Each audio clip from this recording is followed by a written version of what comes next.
Hello and welcome. I'm Vivek, and you're listening to HackerRank Radio, a podcast spotlighting top engineering leaders to discuss the challenges and opportunities that exist today in building and developing world-class engineering teams. Over the next couple of weeks, we'll be starting a new mini-series titled Making Remote Work. The purpose of the series is to help companies and hiring teams navigate through the new reality of running and hiring teams remotely.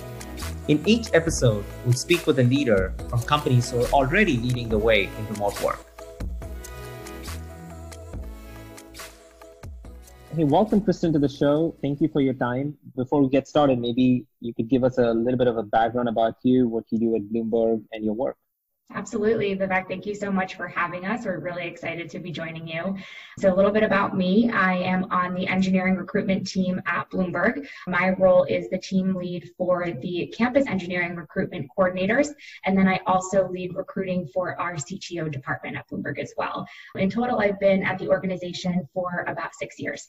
Awesome. This is the craziest year you've ever been in Bloomberg, the last 3 months. I would say definitely the most unexpected challenges for sure, but I have been, and we'll talk more about this of course, but I have been so impressed with how we've jumped into those challenges and have overcame them so far. But definitely the most challenges that we've seen in the course of 3 for sure. Yeah, and a lot of our customers are going through rapid changes. They're adapting their process, everything from hiring, how do you onboard, how do you do all hands, like all of these things are like completely changing a lot. I feel like Bloomberg has been ahead of the curve in like adapting it faster. So I think what the purpose of this interview is how we could share some of your best practices that can be used across the board for our customers during this time, specifically with respect to developer hiring. So maybe like if you can share a little bit about what has changed in your interview process, maybe before like at the start of the year to right now. Absolutely, sure. So I think, always as part of our recruiting practice, we have always really prided ourselves on really making sure that our candidates feel comfortable with the interview process. They feel like they're prepared, they know what steps are to come, and they feel comfortable. So I think our approach, given the situation, was really just to adapt that same mentality, but heighten it a bit more. So really making sure that we have clear and consistent communication to all candidates. One way that we've addressed that is making sure that all candidates get a prep call before their virtual interview, where they get a call with a human being at Bloomberg, someone on the recruiting team, one-on-one conversation to really walk them through first the logistics of the interview, going over the schedule, what to expect, letting them know that we'll make time for breaks. You'll have this much time in between rounds, things like that. And then also making sure from a technology perspective that they're set up and ready to go. Testing out the audio and video conferencing tool that we use, making sure that they're comfortable with HackerRank, also making sure that they're aware of the diagram feature within HackerRank that we're using for design questions.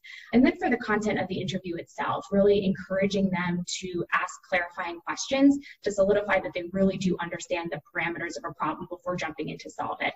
In the context of a remote interview, things can get lost. So really making sure that they feel comfortable asking questions to clarify that they know the direction that the interview is heading in.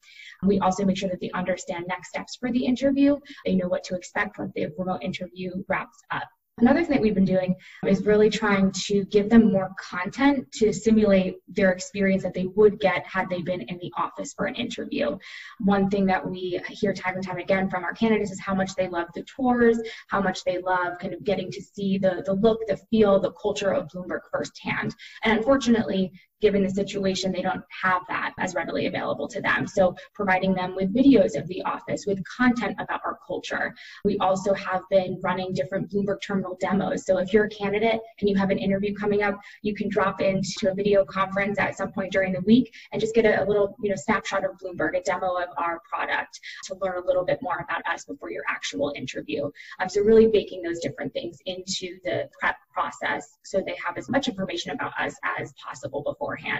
We also had existing content. We had interview prep videos on our website for a bit of time now for both campus interviews, experienced interviews, and data science interviews. So that's great content, whether it's in person or remote. So we've been directing candidates to that as well. I have to say, Bloomberg's office is one of my favorite offices, the lobby. That's like an airport terminal, right? Yes. I mean, it just resembles very rich airport terminal. It's just an amazing lobby. And like, I remember like you taking me a tour on the actual Bloomberg studios that's on the first floor and all the different Bloomberg terminals over time. Yes, our terminal museum. Yeah, terminal museum, that's right. That is a great selling point for candidates, giving them a tour of the office. How have candidates responded to this change? Or more broadly, like, have you relooked at your hiring plans, or are you hiring developers on plan, accelerating? What has happened to your plan, and how are candidates responding to this? We're hiring as usual. We've done our best to adapt our process to the situation to not have that impact hiring. Candidates are still looking for roles, and we are still looking for candidates. So we've just done our best to make sure that our process aligns with the current situation and that we can do as much as we can to help candidates feel supported and give them enough information to, potentially have to make a decision at the end of the process as well. So like I said before, I think it's that relationship building piece and really letting the candidate guide the process, listen to them, listen to what their challenges are from a remote perspective, and be empathetic as well. I think that human aspect to it is very, very critical. Even when you're hiring, and whether it's high volume or low volume, making sure that you're dedicating that time to each and every single candidate and being empathetic to their particular situation. And since you've had a pretty wide variety of experience in hiring different types of developers, from new grads to sort of experienced developers for the CTO's office, maybe if I had to just think about the discussion in two parts, what's your take on new grad recruiting that's going to happen this year? I mean, like when I talk to customers, they're not sure if schools are going to be open. Can I go ahead and set up my career fairs or career booths, or is it going to be all virtual, similar to how the recruiting is happening right now? Do you have a take on how university recruiting is going to change this year? I think from an internship perspective, from our side, we are moving to 100% remote internship for engineering. So we are in the process of getting that up off the ground right now. So that is our approach, right? We still are confident that we're going to have an amazing program. We have a great internship program, and it will be just as great in a remote setting as well. So making sure, again, that we're taking all of the things that make the internship awesome and making sure that those aspects stand out as well from a remote perspective, making sure that mentors and managers have the correct support and the correct training, that our interns feel a sense of community, making sure they have the right tools and they're set up properly. All of those aspects are going into it. But more long term, I think we'll have to see what happens. But I do think there are opportunities with that when it comes to recruiting in a virtual setting. You could perhaps cast a wider net, interact with more students. Students can get exposure to more companies in that way. So I'm interested to see how it progresses into the fall and what challenges we'll see there. Just coming back to the original one of pre-interview, you talked a lot about like prepping the candidates. Now, just during the interview, one of the things that we have noticed or we've heard from customers, and I'd love to get your view, is when you have like an on-site interview setting, you usually have an engineer just walking up to the conference room and then waiting for the person to complete the interview. And then when the person walks out, you just ask like, hey, how's this candidate? Or what did you talk to this person on? What skills do I need to evaluate? Like just like have like a quick conversation before you go into the room. But that whole hallway conversation is off right now because you just see a Zoom link and you just jump in and you have the candidate, and then you now need to start interviewing. How have you prepped your interviewers or your internal folks to adapt to this? And what are some of the best practices that you've done to change that process?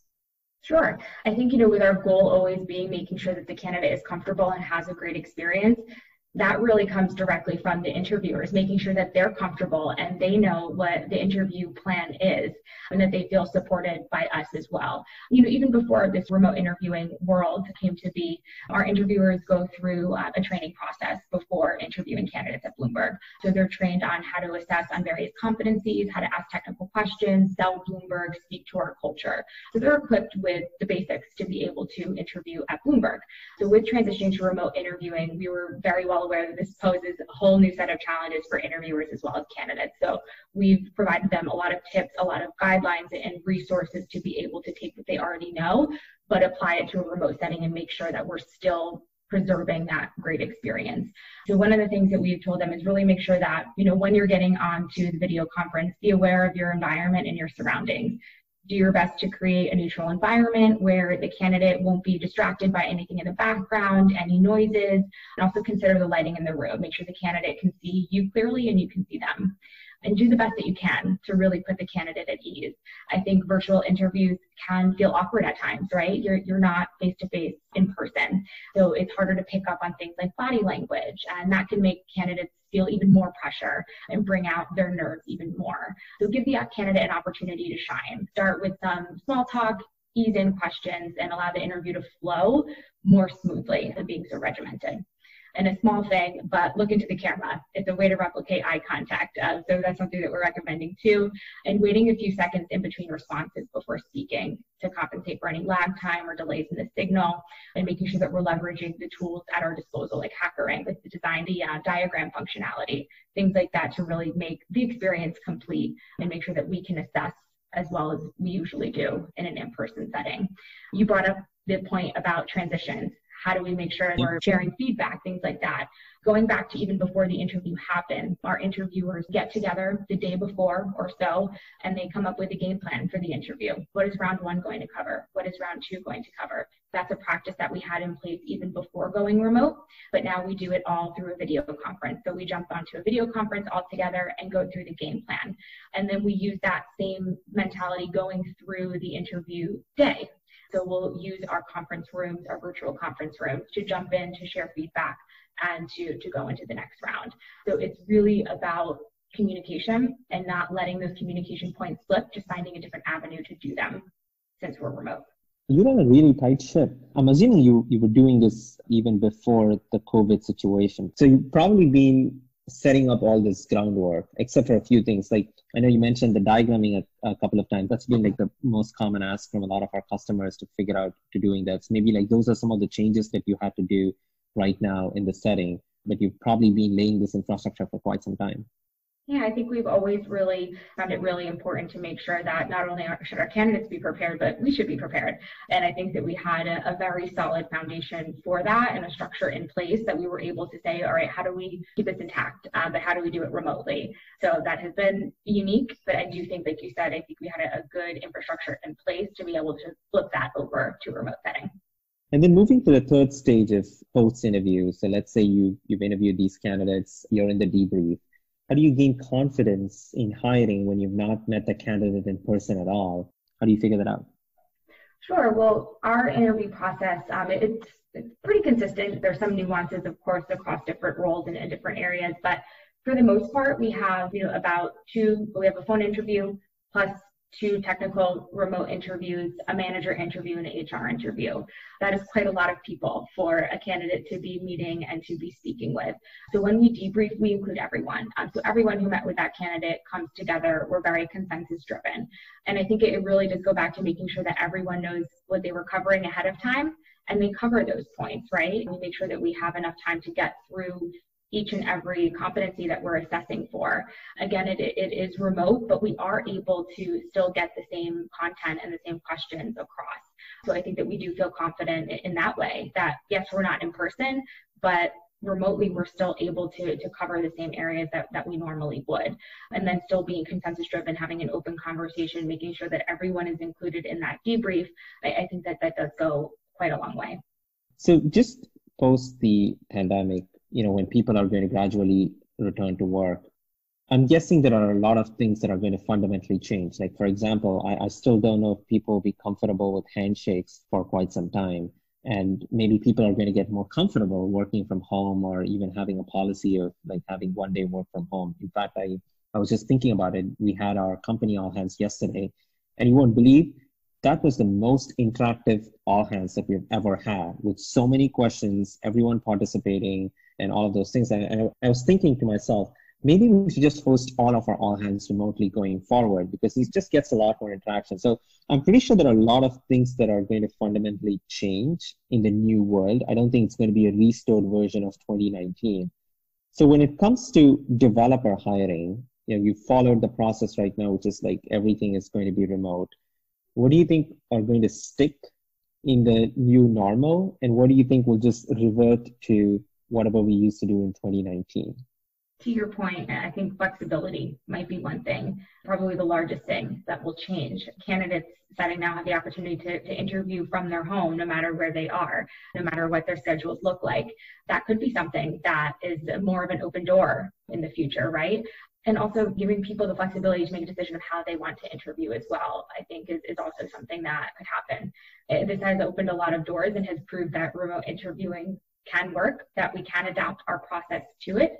So I think it just gives us another avenue, another way of approaching interviewing. I do think that, hopefully someday we will return to in-person interviewing. I think that will always be an element. It is valued and it is important, but I think this just opens up another door, another way of being able to recruit in a way that maybe we didn't think was possible or useful before, but it is, and we're doing it.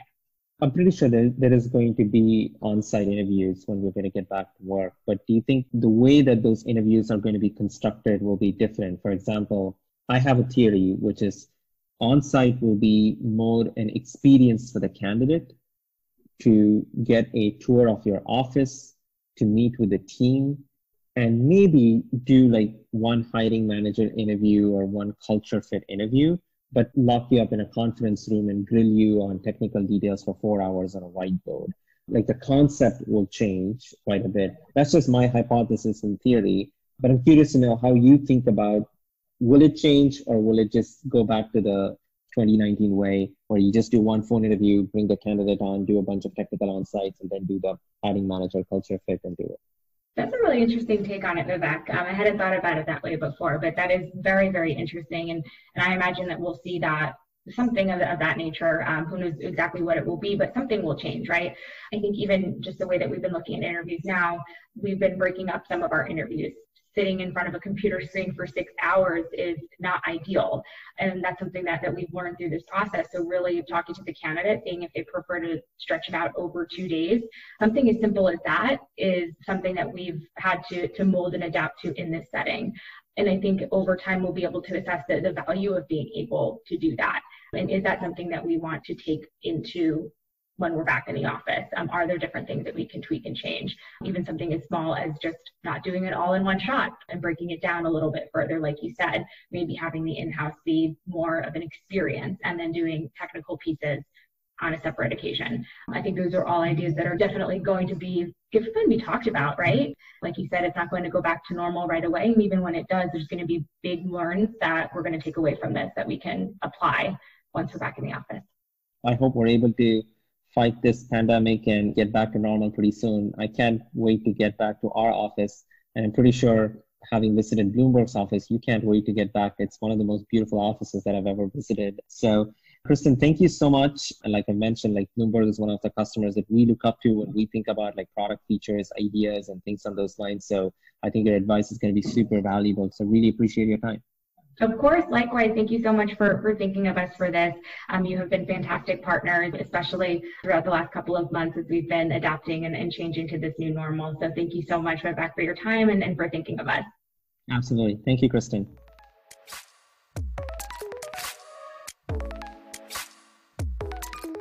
You've been listening to HackerRank Radio, the podcast dedicated to discussing the challenges and the opportunities in building and developing world-class engineering teams.